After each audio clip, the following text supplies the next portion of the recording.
We want to start by just talking in general about what's up with keeping a trade log. So how many of you recognize Tiger Woods and Annika Sorenstam, the number one men's golfer, and until she retired, Annika was the number one women's golfer. How do you think they got that way? Well, hours and hours of practice, natural ability, but what else do they share in common? They are both fanatics about keeping stats. What's their handicap? How many fairways do they hit? What are the greens in regulation? How many times do they one putt? How many times do they two putt? How many three putts do they get around? What are the total number of putts they make around? How many shots does it take them on average to get from a bunker into the hole? What's their driving distance? What's the distance they hit for each club? For each golf course, they know exactly what their score is on each course, on each hole of the course. What are their top rounds? What about Lance Armstrong? 7 times a winner of the Tour de France.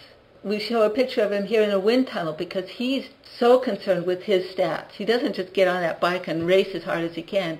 He wants to know what his cadence is, how fast he's pedaling around, what his heart rate is, his endurance rate, his metabolic rate, his watts, his speed, his oxygen consumption. Professional traders. If you go in and work for a bank as a trader, you think that they don't care about what your stats are, what your return on your investment? You don't think there's a separate risk manager who's just watching what kind of risk to reward factor you're using, or keeping track of your profitability factor, your number of consecutive losses, your equity change each day, each week, each month, your rate of return, your restoration factor, your reliability factor? What goes with these guys? Well, they're all professionals. Professionals in all walks of life keep statistics. In fact, you could go to a heart surgeon and he'd know for how many times he's performed a certain bypass operation, how many patients he's lost, what their rate of recovery is. Every walk of life where somebody's a professional, that's what they're doing. Why? Because one, money's on the line, and because the hallmark of a professional is it's somebody who is striving to be the best they can be in their chosen field. Socrates, the unexamined life is not worth living.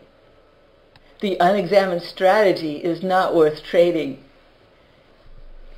So we have this guy, and he says, I take about 5 to 8 trades a day while I'm sitting at my computer doing my other work. Well, when do you find are the best times for your trades to work out for you? I don't know. Some work, some don't. I take so many trades, it's hard to know. Oh, okay. Well, what pairs do you trade? Oh, I watch about 8 charts. You know, the euro, the pound, the Aussie yen, the CAD yen, all the majors and a few of the crosses. I don't want to miss any of them. And does your strategy work pretty well on all those pairs? I don't know. You know, sometimes it works, sometimes it doesn't. I don't really know which currency by currency. I look and go for the best setup. And do you use one strategy for all your trades? No, I have about 5 to 6 different strategies I use. I have different ones for different setups. Well, which ones work the best for you? Which ones give you most of your profit? I don't know. Some win, some lose. You know how it is. With that many trades, it's hard to look back and see. Yeah, you're putting on a lot of trades every day, yeah. Huh? Well, okay, out of all those trades, how many are winners? How many are losers? What, you mean like a number? I don't know. Like I said, some win, some don't. It's Forex. I just trade what I see.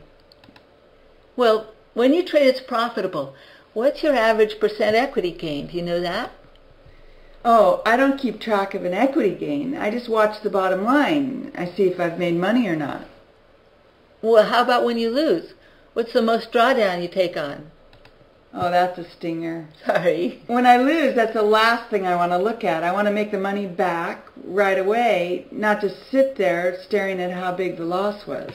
Yeah, I think a lot of people are in that boat with you. Okay, let's get to the bottom line. Are you making money?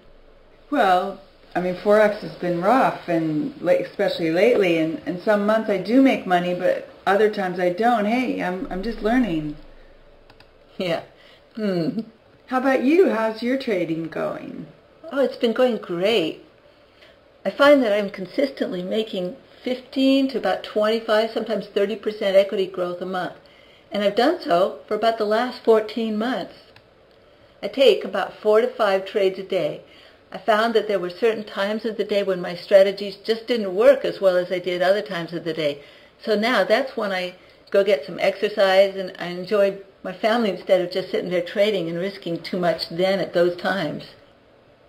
My average gain per trade is about 0.25 to 0.4% equity growth. And when I take a loss, my drawdown averages about 0.7 to 1.9% drawdown. And that's over the past 14 months. I know that and keep track of that. I used to watch about 12 pairs, but I found that 83% of the time I trade the pound dollar, I win.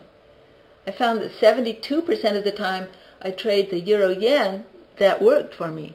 And 68% of the time I trade the euro dollar, that was working for me. So over this time that I've been keeping track, I've refined my selections. I used to trade the pound yen too, but when I looked back over my trades, I found that 54% of the time I traded it, I was actually losing. And the dollar loonie is about 52% reliable for me, so I don't look at it much anymore either. But of course I know that each of my 4 strategies works on each pair in each session. So there are times when I call them A, B, C, D, when my B strategy works 77% of the time on the dollar CAD. So when that sets up, I know it's a high probability trade and I take it. I know my C strategy trade works best on the euro dollar during the London Open. I've kind of dialed it in and know that exactly that particular strategy at that time is 77% reliable during that time. So if I take a loss with that strategy at that time, I know not to be discouraged because I know exactly how often it does work over the 14 months of time where I've been tracking it. So having these numbers keeps me steady and calm. I used to find that when I took a loss there, I'd get so freaked out and I'd want to just bag the whole currency, that whole strategy, that whole time frame. Now that I step back and kind of look at the forest and not at the individual trees. I also trade some news reports, and I know from my records how each one will usually work. There are some reports that are never worth trading, and some that are money in the bank, and I never miss them. With each strategy, I know what my win-to-loss ratio is, so that really helps me decide what my risk profile should be for each trade I place. Well, man, how do you know all this? And it sure seems like this would take hours to keep track of and tabulate. I don't have that kind of time. For me, my trading really turned around when I started keeping a trade log every day. And I find, the way that I start thinking about it is if I have time to trade, if I have time to put my money on the line, I have time to take that extra time to put it in the log. The log let me step back and see those kind of things and decide what to focus on, what was working and what wasn't. That's when the profit got consistent instead of the hit and miss approach that I had before that.